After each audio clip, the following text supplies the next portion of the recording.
আলহামদুলিল্লাহি রব্বিল আলামিন ওয়াসসালাতু ওয়াসসালামু আলা সাইয়্যিদিল মুরসালিন আম্মা বা'দ ফাআউযু বিল্লাহি মিনাশ শাইতানির রাজিম বিসমিল্লাহির রহমানির রহিম আসসালাতু ওয়াসসালামু আলাইকা ইয়া রাসূলুল্লাহ ওয়া আলা আলিকা ওয়া আসহাবিকা ইয়া হাবিবাল্লাহ আসসালাতু ওয়াসসালামু আলাইকা ইয়া নাবিয়াল্লাহ ওয়া আলা আলিকা ওয়া আসহাবিকা ইয়া নূরাল্লাহ। প্রিয় ইসলামী ভাইরা ও মাদানী চ্যানেলের দর্শক শ্রোতা, অনুষ্ঠান সবার তরে অনুগ্রহ তোমার আরও একবার উপস্থিত হয়েছি। যারা দেখছেন বা শুনছেন আপনাদের সকলকে জানাচ্ছি আন্তরিক শুভেচ্ছা এবং অভিনন্দন। আলহামদুলিল্লাহ, এই অনুষ্ঠানের মধ্যে অসংখ্য ইলমে দ্বীন অর্জন করা হয়ে থাকে। যারা আমরা নিয়মিত অনুষ্ঠান দেখছি, আশা করি অসংখ্য ইলমে দ্বীন আমাদের অর্জন হচ্ছে। আসুন আমরা অনুষ্ঠানের শুরুতেই ভালো ভালো নিয়ত করে নিই, কেননা হাদিসে পাকের মধ্যে রয়েছে মুসলমানের নিয়ত তার আমল থেকে উত্তম। ভালো নিয়ত যত বেশি হবে বান্দার সওয়াবের পরিমাণ তত বেশি বৃদ্ধি পাবে। এবং কিতাবের মধ্যে এটাও আসছে যে কাল কিয়ামতের দিন অসংখ্য বান্দা শুধু নেক আমলের জন্য নয়, বরং ভালো নিয়তের কারণে জান্নাতে প্রবেশ করবে। তো আসুন আমরা ভালো নিয়ত করি যে আল্লাহ পাক এবং তার প্রিয় রসুল সাল্লাল্লাহু তাআলা আলাইহি ওয়াসাল্লামের সন্তুষ্টি অর্জনের জন্য আমরা অনুষ্ঠান দেখব। যা শিখব নিজের কাছেই তা রেখে দেব না, বরং আমল করে অপরের কাছে তা পৌঁছে দেওয়ার চেষ্টা করব ইনশাআল্লাহ আযজা ওয়াজাল। আসলে আমরা দুরূদে পাকের ফজিলত শ্রবণ করে নেই। কিতাবের মধ্যে বর্ণিত রয়েছে নবী করিম রউফুর রহিম সাল্লাল্লাহু তাআলা আলাইহি ওয়াসাল্লাম ইরশাদ করেন, তোমরা তোমাদের বৈঠক সমূহকে আমার উপর দুরূদে পাকের মাধ্যমে সজ্জিত করো, কেননা তোমাদের এই দুরূদ শরীফ পাঠ করা কাল কিয়ামতের দিন নূর হবে। সাল্লু আলাল হাবিব সাল্লাল্লাহু তাআলা আলা মুহাম্মদ সাল্লাল্লাহু তাআলা আলাইহি ওয়াসাল্লাম।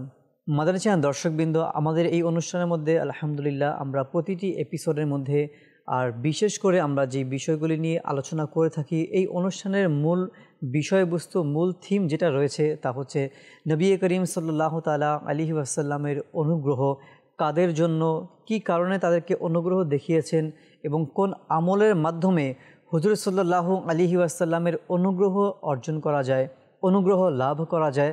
আমরা ওই সকল বিষয়গুলি নিয়ে অনুষ্ঠান সাজিয়ে থাকি। ইনশাল্লাহ আজকেও একটি বিষয় আমরা অনুষ্ঠানের মধ্যে রেখেছি, তা হচ্ছে সুন্নাত অনুসারীদের উপর নবী পাকের অনুগ্রহ। যারা নবী পাক সাল্লাল্লাহু আলাইহি ওয়াসাল্লামের সুন্নত মোতাবেক জীবনকে অতিবাহিত করছে, সুন্নত মোতাবেক পথ চলছে, প্রতিটা কাজই করছে নবী পাকের দেখানো পথ এবং মত অনুযায়ী, তো তাদের উপর অবশ্যই নবী পাকের অনুগ্রহ রয়েছে, দয়া রয়েছে এবং আল্লাহ তাআলার রহমত তাদের প্রতি রয়েছে। আজকের অনুষ্ঠানের মধ্যে আমরা আলোচনা শুনবো। মুবাল্লিগ ইসলামী ভাই ইমরান ভাই আমাদের সঙ্গে রয়েছেন ইনশাআল্লাহ তাআলা। আজকে এই বিষয়ে তার থেকে মাদানী ফুল শুনবো ইনশাআল্লাহ তাআলা। জি ইমরান ভাই।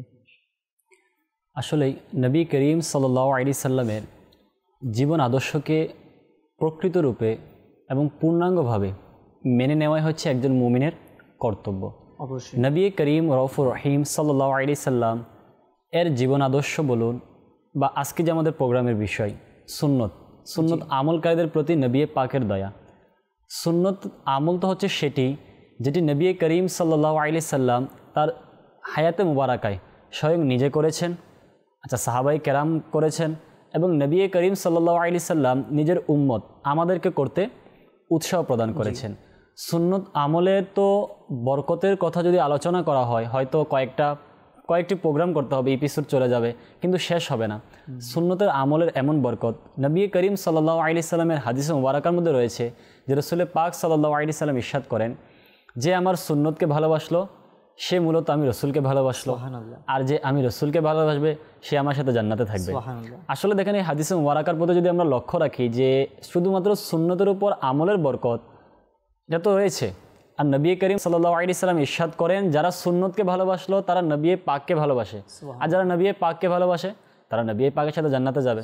তো সুন্নতকে ভালোবাসার কারণে যদি জান্নাতের মধ্যে আল্লাহ রসুল সাল্লাল্লাহু আলাইহি সাল্লামের সাথে থাকা যায়, আর যদি যারা রসুল পাক সাল্লাল্লাহু আলাইহি সাল্লামের ফরমান মোতাবেক সুন্নতের উপর আমল করে, তাহলে তাদের অবস্থা কেমন হবে। যদি আমরা সাহাবায়ে কেরামের জীবনী অধ্যয়ন করি তাহলে দেখব যে সাহাবায়ে কেরাম আলাইহিম রিদওয়ানদের মধ্যে সুন্নতের আমলের এমন জজবা ছিল, তাদের মধ্যে এমন করার ব্যাপারে উৎসাহ ছিল যেটি আমাদের জন্য অনেক শিক্ষণীয়। যেমন বর্ণিত রয়েছে যে হযরত নুফাই আমার রাদিয়াল্লাহু তাআলা আনহু বলেন যে হযরত বারা বিন আজিব রাদিয়াল্লাহু তাআলা আনহুর সাথে আমার সাক্ষাৎ হলো, তখন তিনি আমার হাত ধরে আমার সাথে মুসাফা করলেন, যেটা আমরাও করে থাকি মুসাফা, আর মুচকি হাসতে লাগলেন। অতঃপর জিজ্ঞাসা করলেন, জানো আমি এরূপ কেন করলাম? তখন আমি আরজ করলাম না। তখন তিনি বলতে লাগলেন, প্রিয় আকাশ সাল্লাল্লাহু আলাইহি সাল্লাম আমাকে সাক্ষাতের সৌভাগ্য দান করলেন, তখন আমার সাথে এমনই করেছেন, অর্থাৎ যেমন আজকে তোমার সাথে করেছি, মুসাফা করেছি এবং মুচকি এসেছি। আর এটা করার কারণ হচ্ছে যে সরকার সাল্লাল্লাহু আলাইহি সাল্লাম আমাকে সাক্ষাতের সৌভাগ্য দান করেছেন, আমার সাথে মুসাফা করেছেন, এরূপ কাজ করেছেন, সেজন্য এটা আমি করেছি। অতঃপর আমাকে সরকার সাল্লাল্লাহু আলাইহি সাল্লাম ইরশাদ করেন যে, হে বারা বিন আজিব রাদিয়াল্লাহু তাআলা আনহু, জানো আমি এরূপ কেন করলাম? তখন বারা বিন আজিব রাদিয়াল্লাহু তাআলা আনহু বললেন, ইয়া রাসূলুল্লাহ সাল্লাল্লাহু আলাইহি সাল্লাম আমার জানা নেই। তখন নবী করিম সাল্লাল্লাহু আলাইহি সাল্লাম ইরশাদ করলেন, যখন দুইজন মুসলমান সাক্ষাতের সময় মুসাফা করে এবং উভয়ে একে অপরের সামনে আল্লাহ তাআলার জন্য মুচকি হাসে, তবে তাদের পৃথক হওয়ার পূর্বে তাদের গুনাহকে মাফ করে দেওয়া হয়। সুবহানাল্লাহ। মুসাফা করে এবং শুধুমাত্র মুচকি হাসে, তাহলে আল্লাহ তাআলা তাদের গুনাহকে মাফ করে দিবেন। এখানে দেখেন নবী পাক সাল্লাল্লাহু আলাইহি সাল্লামের এটাও সুন্নত, মুসাফা করা কিন্তু নবী করিম সাল্লাল্লাহু আলাইহি সাল্লামের সুন্নত মুবারক রয়েছে। আবার মুচকি হাসা এটাও রাসূলের পাকের সুন্নত। এখন সুন্নতের উপর আমলের বরকতে যে দুইজন পৃথক হওয়ার পূর্বেই আল্লাহ তাআলা তাদের গুনাহকে মাফ করে দিবেন। সুবহানাল্লাহ, সুবহানাল্লাহ। আসলে ইমরান ভাই সুন্নতের বিষয়ে শুরুতে আপনি যে কথাটি বলেছেন যে যদি এর ফজিলতের কথা বলা হয় তাহলে হয়তো কয়েকটি প্রোগ্রাম করতে হবে। তো আসলে যারাই সুন্নতের উপর আমল করেছে তারাই দুনিয়াতে দামি হয়েছে, যারাই এর খিলাফ করেছে অর্থাৎ সুন্নতকে তরফ করেছে তারাই দেখবেন যে দুনিয়াতেও এরা লাঞ্ছিত হয়েছে, পথভ্রষ্ট হয়েছে এবং মৃত্যুর পরও কিন্তু আল্লাহ তাআলার পক্ষ থেকে কি আযাব এসেছে। তো এর জন্য আমাদের বিশেষ করে আজকে আমরা যারা আছি দুনিয়াতে সবাই তো আল্লাহ রাসূলের উম্মতি রয়েছে। তো আমাদের সেই কাজই করা উচিত, যেই কাজ নবী পাক যা আমাদেরকে আদেশ করেছেন তা আমাদের করতে হবে, আর যা তিনি আমাদেরকে করতে নিষেধ করেছেন উম্মতি হিসেবে আমাদেরকে ওইটাও বাধা প্রদান করতে হবে ওই বিষয় থেকে।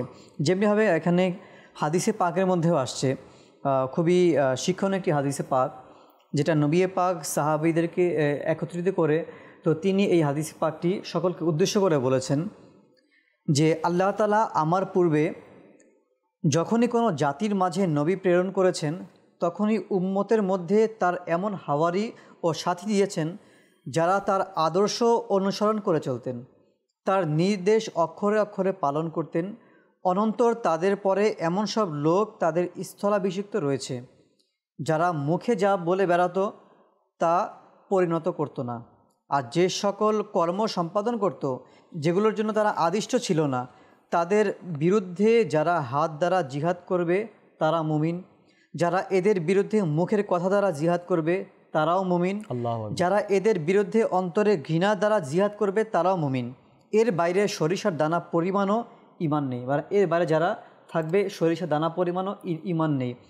তো এই মানে নবী রাসূলদের যুগে যুগে যত আল্লাহ তাআলা আম্বিয়া ইকরাম পাঠিয়েছেন, তো এদের উম্মতের প্রতি কিন্তু একটা দায়িত্ব কর্তব্য এটাও ছিল যে নিজ নবীর কথা মতো চলতে হবে, তাদেরকে ফলো করতে হবে। তারা নবী যা আদেশ করেছেন তা অক্ষরে অক্ষরে পালন করতে হবে। একটি পালন করলাম আরেকটি ছেড়ে দিলাম এমনটা করা যাবে না। একটা হচ্ছে নবী পাক আমাদেরকে যা আদেশ করেছেন তা তো করতেই হবে। আচ্ছা, কিছু বিষয় আছে হুকুম করেনি, কিন্তু সাহাবীরা কেমন ছিল, একটা হচ্ছে আমরা হুকুম করার পরেও করি না, আদেশকে মান্য করলাম বা করলাম না, আর যেটা হুকুম করেনি নবী পাক এভাবে করেছেন তারাও এভাবে করছে, এটা কিন্তু হুকুমও ছিল না। এটা হচ্ছে অনুসরণ সাহাবীদের আর আমাদের মধ্যে পার্থক্য এটা। যেমন নবী পাক আমাদেরকে পাগড়ি পরিধানের ব্যাপারে উৎসাহিত করেছেন, দাড়ি রাখার ব্যাপারে বলেছেন, লেবাস পাঞ্জাবি পরার কথা বলেছেন, বা যেই সমস্ত কাজগুলির কথা বলেছেন এটা তো অবশ্য করতেই হবে, কিন্তু যেগুলি করতে বলেননি সাহাবীরা সেটাও করে দেখাচ্ছেন, এই জন্যই তারা সাহাবী হয়েছে। আসলে দেখেন সাহাবায়ে কেরাম আলাইহিম রিদওয়ানগণ এই জন্যই সাহাবী হয়েছে যে নবী পাককে চোখ বন্ধ করে মেনে নিয়েছেন। যেটা আপনি বললেন না যে আদেশ করার পর আমরা করি না, আর তাদেরকে আদেশ করতে হয় নাই, দেখেছে যে নবী পাক করেছে তারাও সেটাকে ফলো করে নিয়েছে। যেমন যে ঘটনাটা আপনি শুরুতে বললেন যে নবী পাক এভাবে এখানে এসেছেন, মুচকি আসছেন, আমিও সেই কাজটা করলাম, এই ব্যাপারে কিন্তু হুকুম করা হয়নি, কিন্তু তাকে ফলো করতেন। তো এটা হচ্ছে সাহাবীদের ব্যাপারে। আচ্ছা, যেই বিষয়ে যেমন নবী পাককে অনুসরণ করতে হবে, অন্যান্য যুগেও কিন্তু তার উম্মতরা প্রত্যেক নবীকে অনুসরণ করতেন, এবং আমাদের নবী যা আমাদেরকে বলেছেন তা কিন্তু মন গড়া কথা না, আল্লাহ তাআলার পক্ষ থেকে।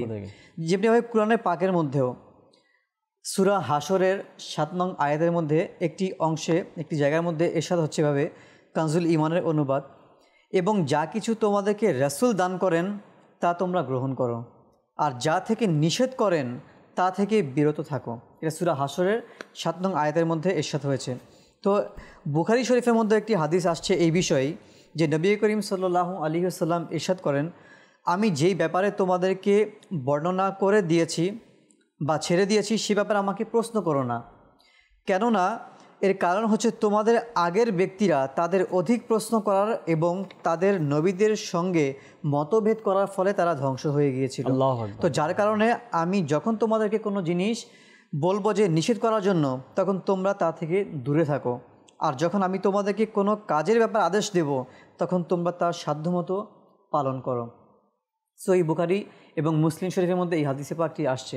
তো এর জন্য আসলে নবী পাক যেই কাজ করেছেন, আমরা যদি উম্মতিরা সেই কাজ করি, এটাই তো সুন্নত বলা হয়। তো যেই কাজগুলি নিষেধ করেছেন ওগুলি আমাদেরকে মানতে হবে, সম্মান করতে হবে।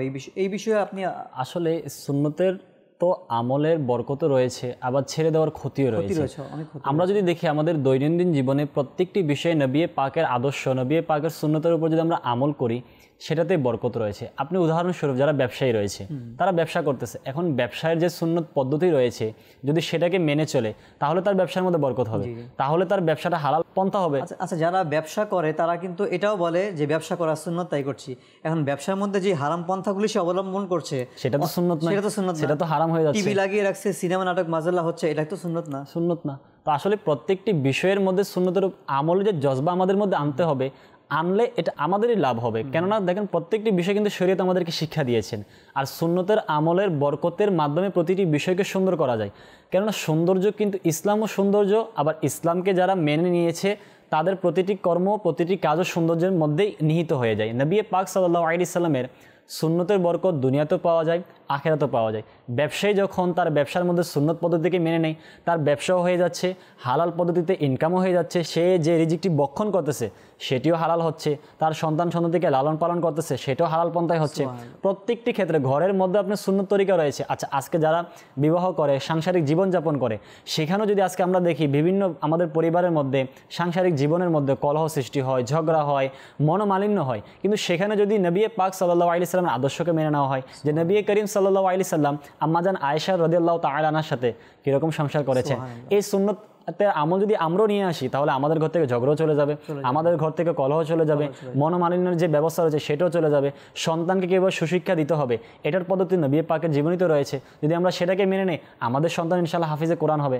আমাদের সন্তানও আজকে দেখা যাচ্ছে দুনিয়াবি ফ্যাশনে, দুনিয়াবি ভালোবাসা তারা মত্ত রয়েছে। ইনশাআল্লাহ যখন সুন্নতের আমলের বরকত চলে আসবে, আমাদের সন্তানও সুন্নতের পথে চলে আসবে, দিন ইসলামের পথে আসবে। আর বুজুর্গানে দিন রাহমাতুল্লাহি তাআলা আলাইহির জীবনীতে কিন্তু সুন্নতের আমলের যে জজবা রয়েছে সেটা কিন্তু অসংখ্য রয়েছে। আর বুজুর্গানের দিন, আল্লাহু আকবার, বুজুর্গানের দিনরা সুন্নতের উপর আমল করে যে তারা কবরে গিয়েছে, তারা কেমন ফায়দা পেয়েছে, কেমন বেনিফিট পেয়েছে। এক বুজুর্গ রাহমাতুল্লাহি তাআলা আলাইহির জীবনীতে এসেছে যে তার ইন্তেকালের পর কেউ তাকে স্বপ্নে দেখে জিজ্ঞাসা করলো, আল্লাহ তাআলা আপনার সাথে কীরকম আচরণ করেছেন? ওই বুজুর্গ রাহমাতুল্লাহি তাআলা আলাইহি বলেন, আল্লাহ তাআলা আমাকে মাফ করে দিয়েছেন। সুবহানাল্লাহ। তো স্বপ্নে দেখা ব্যক্তি জিজ্ঞাসা করলেন, কোন আমলের বরকত আল্লাহ তাআলা আপনাকে মাফ করে দিয়েছেন? তো তিনি বললেন, নবী পাক সাল্লাল্লাহু আলাইহি সাল্লামের সুন্নতের আমলের বরকতে আল্লাহ তাআলা আমাকে মাফ করে দিয়েছেন। সুবহানাল্লাহ। সুন্নতের আমলের বরকতে কবরের মধ্যে কাজে চলে আসছে যে আল্লাহ তাআলা তাকে মাফ করে দিয়েছেন। তো নবী করিম সাল্লাল্লাহু আলাইহি সাল্লামের সুন্নতের তো এমনই বরকত যেটা দুনিয়াতেও পাওয়া যাচ্ছে, আখিরাতেও পাওয়া যাচ্ছে। ইমরান ভাই, এখানে আল্লাহ তাআলাও যে নবী পাকের শানকে এত বাড়িয়েছেন যে স্বয়ং আল্লাহ তাআলা কুরআনে পাকের মধ্যে অসংখ্য জায়গায় নবী পাকের শানকে উল্লেখ করেছেন, তুলে ধরেছেন। আচ্ছা, অসংখ্য জায়গা বললে কিন্তু ভুল হবে, বরং কোরআনে পাকের শুরু থেকে শেষ পর্যন্ত যত আয়াতে কারিমা রয়েছে প্রতিটা আয়াত যদি কেউ তাফসির করে, কেউ যদি মহব্বতের সাথে কোরআন পাঠ করে, সে দেখতে পাবে যে প্রত্যেকটা হরফ নবীর শান রয়েছে। তো যেমনিভাবে সূরা নাজমের মধ্যেও আল্লাহ তাআলা ইরশাদ করেন সূরা নাজমের 3 থেকে 4 আয়াতে, এবং তিনি কোনো কথা নিজ প্রবৃত্তি থেকে বলেন না, তা তো ওহী যা তার প্রতি নাজিল করা হয়েছে। অর্থাৎ নবী পাক যেই বিষয় আমাদেরকে আদেশ করেছেন আমরা তো বলি সেই কাজটা করা সুন্নত। আচ্ছা, যেই বিষয়ে আদেশ করেছেন তা তো নিজ মন গড়া নয়, নবী পাক যা করেছেন এটা ওহির মাধ্যমেই, এটা আল্লাহ তাআলার পক্ষ থেকেই বলেছেন, আর সেই কাজটা অবশ্যই আমাদের করতে হবে। এই বিষয়ে আরেকটি হাদিসে পাক যেমনিভাবে আবু হুরায়রা রাদিয়াল্লাহু তাআলা আনহু থেকে বর্ণনা করেছেন যে রাসূল করিম সাল্লাল্লাহু আলাইহি ওয়াসাল্লাম ইরশাদ করেন, আমার উম্মতের সবাই জান্নাতে যাবে কিন্তু সে নয় যে অস্বীকার করবে। তো জিজ্ঞাসা করা হলো, ইয়া রাসূলুল্লাহ সাল্লাল্লাহু আলাইহি ওয়াসাল্লাম, তো সে আবার কারা, যে অস্বীকার করবে, মানে কারা অস্বীকার করবে? তিনি সাল্লাল্লাহু আলাইহি ওয়াসাল্লাম বললেন, যে আমার অনুসরণ করবে সে জান্নাতে যাবে, আর যে আমার অবাধ্য করবে সে জান্নাতে যেতে অস্বীকার করবে। আল্লাহ। এটা সহিহ মুসলিম শরীফের মধ্যে, ইবনে মাজাহ, সুনানে আহমদের মধ্যেও এই হাদিসে পাকটি আসছে। অর্থাৎ নবী পাকের যেই সুন্নত রয়েছে, যারা এটাকে অস্বীকার করবে এরাই কি জান্নাতে যাওয়ার জন্য অস্বীকার করবে। তো নবী পাকের সুন্নত, আজকে আমরা দেখি যে সুন্নত মানে কি একটা অনুসরণ করা তাকে। তো আজকে আমরা যারা রয়েছি মুসলমান, তো আমরা কিন্তু প্রতিটা কাজ প্রতিনিয়ত কাউকে না কাউকে ফলো করছি দুনিয়াতে। আচ্ছা, দুনিয়াতে চলতে হলে না কাউকে না কাউকে ফলো করতেই হবে। সমাজের মধ্যে নিজের আইডল কাউকে বানাতে হবে। সমাজের মধ্যে চলতে, আপনি সমাজে চলেন বা কোনো একটা রাষ্ট্রে চলেন বা অন্য একটা দেশে চলে যান, দেখবেন এক একটি দেশের কিন্তু এক একটি কালচার থাকে। তো ওই কালচার মোতাবেক নিজেকে মানিয়ে নিতে হয়। আচ্ছা, সবচেয়ে বড় কালচার, সবচেয়ে বড় আদর্শ কোনটা? আল্লাহ রাসূলের সুন্নত। যদি সে ওই সুন্নতটাকে নিজের কালচারের মধ্যে নিয়ে আসে, আচ্ছা আমাদের ধর্ম তো হচ্ছে শ্রেষ্ঠ ধর্ম, ইসলাম হচ্ছে শান্তি ধর্ম।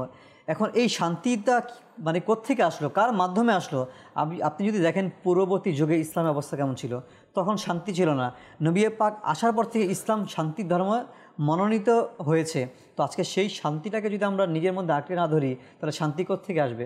অনেকে সার্চ করে যে শান্তি কোথায় পাওয়া যাবে, গুগলেও সার্চ করে কী কাজ করলে শান্তি পাওয়া যাবে। আচ্ছা, শান্তি তো গুগলে সার্চ করার প্রয়োজন নেই, আল্লাহ তাআলা কোরআনের পাকের মধ্যেই বলে দিয়েছেন যে তুমি এই কাজ করো, আমার রাসূলকে অনুসরণ করো, শান্তি তোমার মধ্যে চলে আসবে। ঘরের মধ্যে রাসূলের অনুসরণ করবে, ঘরের মধ্যে শান্তি আসবে। সমাজের মধ্যে নবী রাসূলকে অনুসরণ করবে, সেই সমাজের মধ্যে শান্তি চলে আসবে। যদি তার দেশটা কিভাবে পরিচালিত হবে, আজকে তো এক একটা দেশে এক একটা সরকার থাকে, দেশকে কিভাবে পরিচালিত করতে হবে সেভাবেই সে করে। যদি আল্লাহ রাসূল কিভাবে, ফারুকে আজম কীভাবে দেশকে পরিচালিত করেছে ইসলামের শুরুর দিকে, নবী পাক যখন ইসলামে পদার্পণ হয়েছেন, ওই যুগের অবস্থা কেমন ছিল, ওই যুগের মধ্যে দেশকে কীভাবে পরিচালিত করা হতো, যদি সেভাবে আজকে ফলো করে, দেখবেন প্রতিটা যুগের মধ্যেই কিন্তু, প্রত্যেকটা দেশের মধ্যে কিন্তু শান্তি শৃঙ্খলা, এই হানাহানি এগুলি কিন্তু দূর হয়ে যাবে, শান্তি চলে আসবে। তো এর জন্য দর্শকবৃন্দকে বলবো যে আজকের বিষয় আলহামদুলিল্লাহ রাখা হয়েছে যে যারা সুন্নতের অনুসারী তাদের প্রতি দয়া রয়েছে। কার দয়া রয়েছে? আল্লাহ রাসূলের দয়া রয়েছে, অনুগ্রহ রয়েছে, এবং স্বয়ং আল্লাহ পাকের দয়া অনুগ্রহ রয়েছে। এই জন্য আমাদের প্রিয় দর্শকবৃন্দ উচিত প্রতিটা কাজ আমাদেরকে সেই মোতাবেক করতে হবে যেভাবে আল্লাহ রাসূল আমাদেরকে শিখিয়ে গিয়েছেন।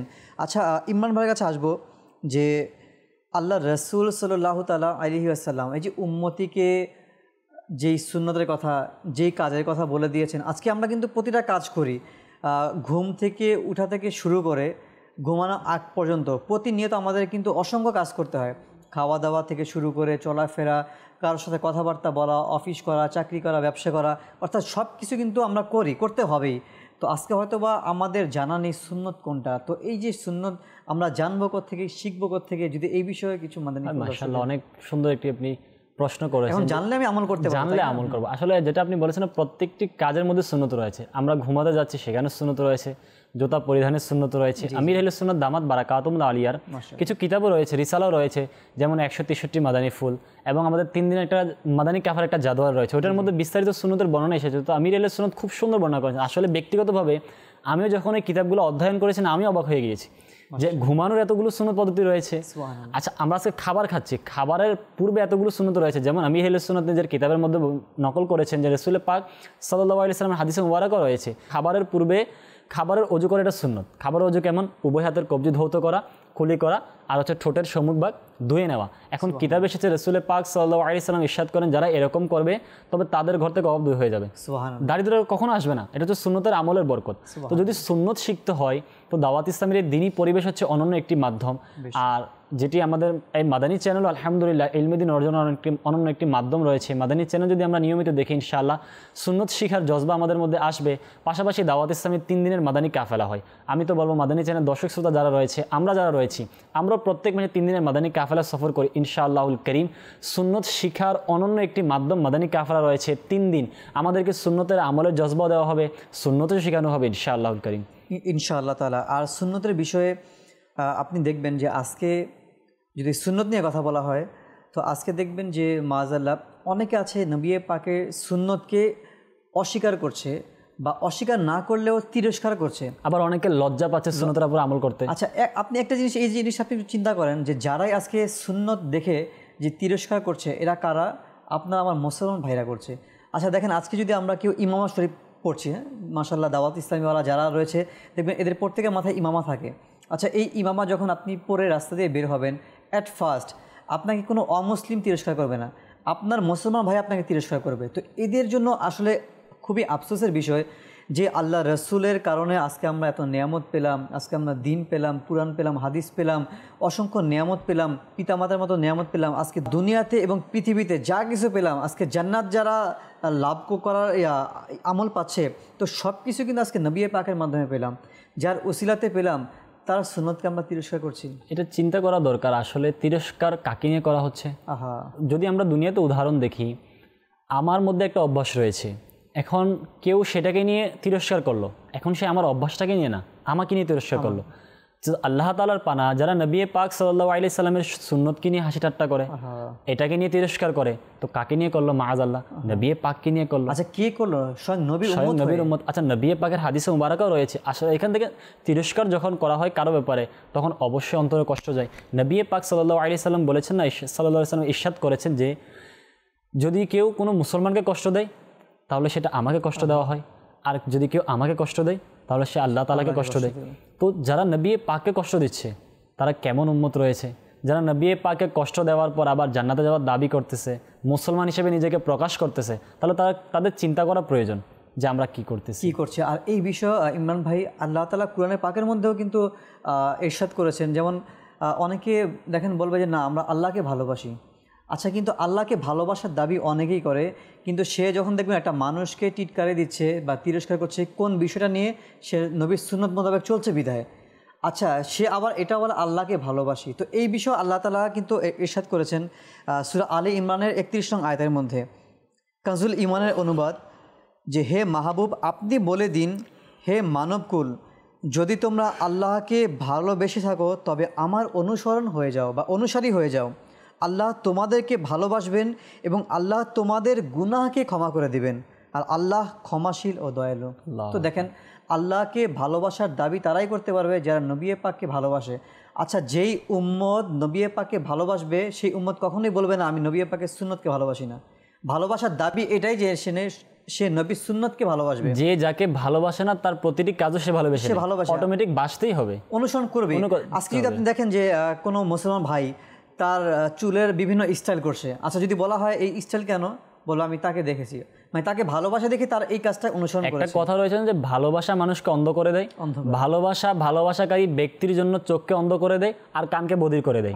তার ভুলটাও সে শোনে না, তার ভুলটাও তার সামনে আসে না, চোখ দিয়ে দেখে না। তো এটাই বাস্তব কথা। যে দর্শকবৃন্দের উদ্দেশ্যে বলবো যে আজকে আমাদের অনুষ্ঠানের মধ্যে যে বিষয় আসলে আলোচনার বিষয় অনেক রয়েছে, কিন্তু সুন্নতে মুবারাকা এটা এমন একটি বিষয় যে প্রতিটা কাজেই এক একটি সাইড নিয়ে যদি আলোচনা করা হয়, সেটা এক একটি বিষয়ে আমাদেরকে বিষয় নিয়ে আলোচনা করতে হবে। তো সেজন্য আমাদের দর্শকবৃন্দ উচিত যে আমরা যদি নবী পাকের অনুগ্রহ পেতে চাই, আল্লাহ পাকের দয়া পেতে চাই, অবশ্যই একটি মাধ্যম রয়েছে, আর সেটি হচ্ছে নবী পাকের সুন্নত মোতাবেক তার জীবনকে অতিবাহিত করা।